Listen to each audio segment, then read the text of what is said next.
खुद piece hero के तौर पर पेश करने की खुद को कोशिश की है। यह तब हुआ है जब लेबनान के राष्ट्रपति जोसेफ आन ने राष्ट्रपति ट्रंप से मुलाकात की, जिसमें ट्रंप ने इजराइल और लेबनान में शांति स्थापित करने के लिए लेबनान से कई लुभावने वादे कर डाले, साथ ही हिजबुल्लाह से भी बातचीत की बात कह दी। तो क्या ट्रंप की फिर से पीस हीरो बनने की कोशिश सफल होगी या विफल, और क्या उससे दो जानी दुश्मन वाकई दोस्त बन जाएंगे? ये रिपोर्ट देखिए।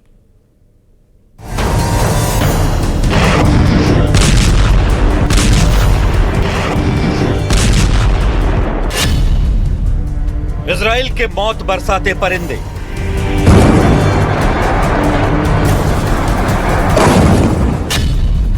हिजबुल्लाह की आसमानी आफत,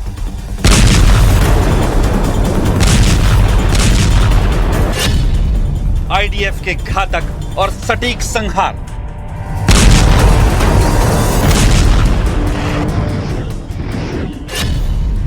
दुश्मन हिजबुल्लाह का दिल दहलाता पलटवार,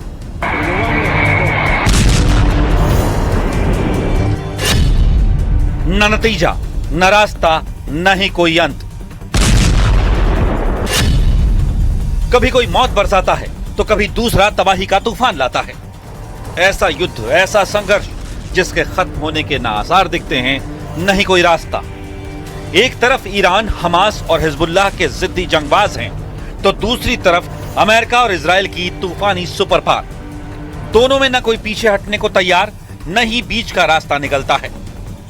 बातचीत के कई दौर चले, लेकिन क्षेत्रीय समीकरण ऐसे हैं कि हर कोशिश खुद कराह कर दम तोड़ देती है। ऐसे असंभव समीकरण को सुलझाकर ट्रंप ने फिर से करिश्मेटिक हीरो बनने की कोशिश की है। ऐसी कोशिश जिसकी कागजी इबारत तो हमेशा की तरह बेहद सुनहरी दिख रही है, लेकिन जमीनी हकीकत ने पिछली कोशिशों को दोहराया तो अंत खूनी और स्याह होगा।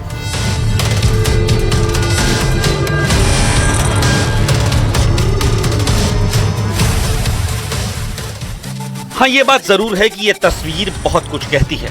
एक तरफ हंसते खिलखिलाते अमेरिकी राष्ट्रपति ट्रंप हैं, तो उनसे जो हाथ मिला रहे हैं वो हैं जोसेफ ऑन। ये लेबनान के राष्ट्रपति हैं। खस्ता हाल होते लेबनान के लिए ये मजबूरी भरा कदम है या फिर ईमानदार कोशिश, ये तो वक्त बताएगा। लेकिन फिलहाल जो बात हुई वो बहुत उजले कल का प्लान पेश करती है। इस बातचीत में ट्रंप ने हिजबुल्लाह को लेकर एक बहुत बड़ी बात कह दी।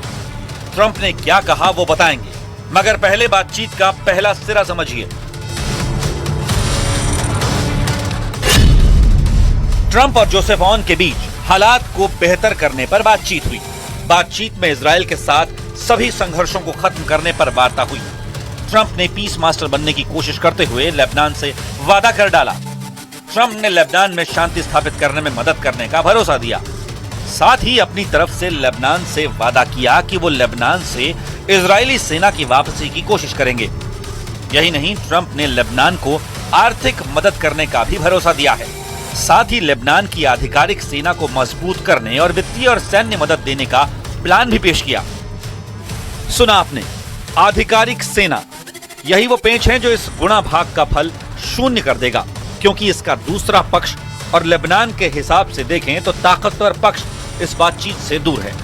वो पक्ष है हिजबुल्लाह, लेकिन उस पर भी राष्ट्रपति ट्रंप ने बड़ी बात कही है। ट्रंप ने कहा कि वो इजराइल की सेना की वापसी की पूरी कोशिश करेंगे। उन्होंने कहा कि अगर लेबनान के राष्ट्रपति चाहें तो वो हिजबुल्लाह के शीर्ष नेतृत्व से खुद बातचीत करने के लिए तैयार हैं। लेकिन उनके वायदे से क्या कुछ होगा? सवाल ये है कि क्या हिजबुल्लाह इस शांति वार्ता में हुई बातचीत को मानेगा? पिछले कुछ महीनों में इजरायली सेना ने हिजबुल्लाह के लीडर्स को चुन चुन कर मौत के घाट उतारा, जिससे हिजबुल्लाह बैकफुट पर आ गया। उसके बाद हुई शांति वार्ता। 26 जून 2026 इजराइल और लेबनान के बीच शांति वार्ता हुई। एक दूसरे पर हमले रोकने का समझौता हुआ। यह तय हुआ कि इजरायली सेना दक्षिणी लेबनान से पीछे हटेगी और हिजबुल्लाह का धीरे धीरे निरस्त्रीकरण किया जाएगा। हालांकि बाद में हिजबुल्लाह ने साफ कर दिया कि बिना इजराइल के सेना हटाए वो हथियार नहीं डालेगा, मगर फिर भी तब से छुटपुट वारदातों को छोड़ दें तो दोनों तरफ से कोई बड़ा हमला नहीं हुआ है। लेकिन उसके बाद दक्षिणी लेबनान में उदाहरण पेश करने के लिए पायलट जोन बनाया गया, जहां से आईडीएफ ने पीछे हटना शुरू किया और लेबनान की सरकारी सेना एलएएफ ने उन्हें फिर से अपने कब्जे में लेना शुरू कर दिया। इसमें भी हिजबुल्लाह ने अड़ंगा नहीं डाला। इस बात से थोड़ी उम्मीद तो जगती है, लेकिन फिलहाल हिजबुल्लाह ने हथियार डालने जैसी कोई कार्रवाई नहीं की है। वहीं दूसरी तरफ इजराइल ईरान युद्ध भी रह रहकर भड़कता है।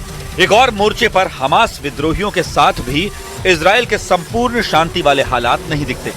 इजराइल की माने तो ईरान ही तो जरिया है जो हिजबुल्लाह को धन और हथियार से मजबूत रखता है। यूं तो हिजबुल्लाह लेबनान की सरकार का भी हिस्सा है, लेकिन लेबनान में उसकी तूती उसकी सैन्य विंग की वजह से है। जैसे ही उसने ईरान का साथ और हथियार छोड़ा, वो धीरे धीरे खत्म हो जाएगा। ये बात वो भी जानता है। ऐसी सूरत में अमेरिका और लेबनान की जिस बातचीत का हिजबुल्लाह हिस्सा नहीं है और जिसका अंत उसके अस्तित्व को ही खत्म कर देगा, क्या ऐसी बातचीत को हिजबुल्लाह मानेगा? इन बातों का जवाब तो वक्त देगा।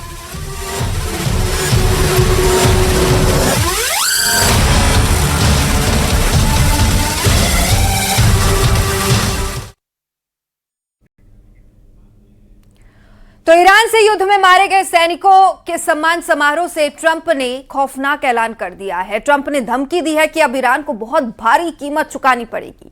ट्रंप ने ऑर्डर दिए हैं कि ईरान जहां भी एटमी प्रोग्राम शुरू करेगा, उस अड्डे को बमों से पाट दिया जाएगा।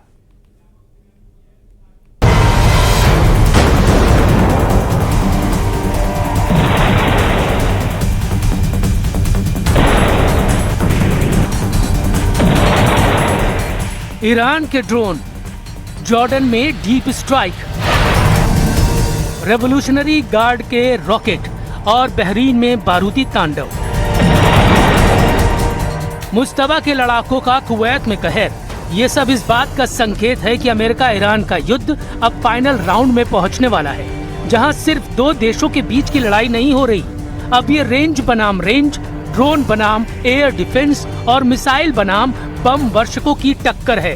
प्रेसिडेंट ट्रंप ने ऐलान कर दिया है कि ईरान B-1 बम वर्षक वाला कहर झेलने के लिए तैयार रहे। ईरान पर ट्रंप 13,600 किलोग्राम का बम फोड़ने जा रहे हैं। ये ऐसे बम हैं जो विमान से गिराए जाने के बाद अंडरग्राउंड बंकर तक पहुंचते हैं। इससे ऐसा धमाका होता है जिसकी वजह से इन्हें बंकर बस्टर बम कहा जाता है, यानी ऐसा बम जिसके विस्फोट से पिकैक्स पहाड़ के परखचे उड़ जाएं। लेकिन ट्रंप ने ईरान के अंदर अंडरग्राउंड ऑपरेशन का ऑर्डर रिलीज किया है, जिसका मकसद पिकैक्स पहाड़ को उखाड़कर ईरान का यूरेनियम हासिल करना है। लेकिन ट्रंप के मिशन का पता चलते ही ईरान इतना बौखला गया है कि बारूद की डोज को जस्ट डबल कर दिया है। ईरान फुल फॉर्म में हमले कर रहा है, बिना रहम किए ट्रंप से हिसाब ले रहा है।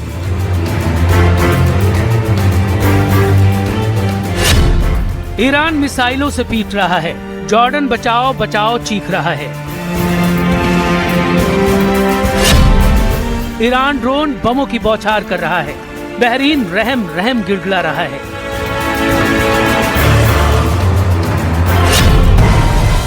ईरान रॉकेटों से तबाही मचा रहा है, कुवैत ट्रंप से सीज फायर की अपील कर रहा है।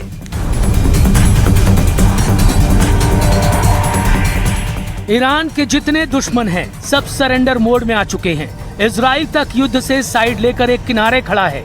लड़ाई अब सीधे अमेरिका ईरान में चल रही है, जबरदस्त टक्कर हो रही है। अमेरिका रात भर बमबारी करता है, सुबह की पहली रोशनी से ईरान जवाब देना शुरू करता है। ईरान जब जवाबी हमला करता है तो सिर्फ अमेरिका की हालत खराब नहीं होती, ट्रंप से दोस्ती रखने वाले तमाम देश ईरान का ताप झेलते हैं। ईरान पर अमेरिका के जितने बम गिरे हैं, ऐसे हर धमाके ने अब खाड़ी देशों के मिसाइल डिफेंस सिस्टम का पुर्जा ढीला कर दिया है। ओमान से कुवैत तक, बहरीन से सऊदी अरब तक हर मिसाइल हमले ने ट्रंप को ईरान पर नया प्लान बनाने पर मजबूर कर दिया है। यही वजह है कि ट्रंप ने ईरान को घेरने के लिए अब अपने सबसे विनाशकारी हथियार को उड़ाना शुरू कर दिया है। ब्रिटेन के RAF फेयरपोर्ट एयरबेस से अमेरिकी B-1 स्ट्रेटेजिक बमर उड़ान भरते देखे गए हैं। ट्रंप के ईरान के पिकेक्स माउंटेन को निशाना बनाने की धमकी के बाद ब्रिटेन के RAF फेयरफोर्ड एयरबेस पर हलचल तेज हो चुकी है और अमेरिकी B-1 स्ट्रेटेजिक बॉम्बर की उड़ान भरने की तस्वीरें वायरल होनी शुरू हो गई हैं। CNN की रिपोर्ट के मुताबिक अमेरिका यूरोप में तैनात अपने F-16 और F-35 लड़ाकू विमानों को भी पश्चिम एशिया में भेजने का प्लान बना चुका है। इसके साथ ही एयर टू एयर रिफ्यूलिंग विमान भी ईरान के आसपास भेजे जा सकते हैं। इस बीच इजराइल का बेन गुरियन इंटरनेशनल एयरपोर्ट भी एक मिलिट्री बेस बन चुका है। यहाँ पहले भी अमेरिकी सेना के जंगी हथियार तैनात रहे हैं, लेकिन अब तो इनके वीडियो खुद अमेरिकी मीडिया जारी कर रहा है। इसकी वजह ट्रंप पहले ही साफ कर चुके हैं। ट्रंप तब तक ईरान को बम से मारेंगे जब तक वो उनकी शर्तों पर सरेंडर नहीं करता।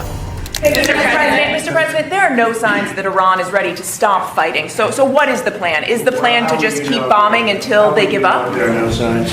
What? Do you know something that I don't know? So talks are do you know still something possible? that I don't know? Do you know something I don't know? Well, tell us. I will tell you. They want to desperately meet, and until they're ready to meet in a meaningful way, we have no interest in even. Trump अगर बमों के जोर से Iran का surrender चाहते हैं तो supreme leader मुस्तबा उनके मंसूबे पूरे नहीं होने देने की गारंटी ले रहे हैं। अमेरिका को रोकने के लिए अब ईरान ने बॉर्डर के इलाकों को पुख्ता सिक्योरिटी जोन बनाना शुरू कर दिया है। ईरान के दक्षिण में बंदर अब्बास, जास और सिरिक में अमेरिका ने भयानक हमला किया, तो ईरान के पश्चिम में खुजिस्तान के अहवाज, महशहर, बंदर इमाम और आबादान में हवाई हमले कर रहे हैं। इसके अलावा तबरीज में अमेरिका ने तबाही मचाई है, लेकिन अब रेवोल्यूशनरी गार्ड इन्हीं वॉर जोन को अमेरिकी मिसाइलों और जेटों का कब्रगाह बनाने की तैयारी कर रहे हैं।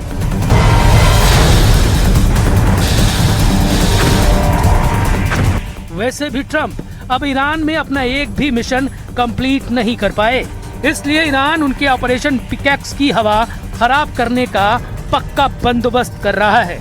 ट्रंप कहां-कहां फेल साबित हो चुके हैं, उसे पहले जान लेते हैं। उनका पहला मकसद ईरान के परमाणु कार्यक्रम को जड़ से उखाड़ना, मतलब पूरी तरह से खत्म कर देना। लेकिन क्या ऐसा हुआ? 400 किलो संवर्धित यूरेनियम को लेकर अब भी सवाल उठ रहे हैं, इसलिए ये मकसद नाकाम ही दिख रहा है, क्योंकि ट्रंप फोर्स को ईरानी यूरेनियम की करेक्ट लोकेशन तक शायद ही पता है।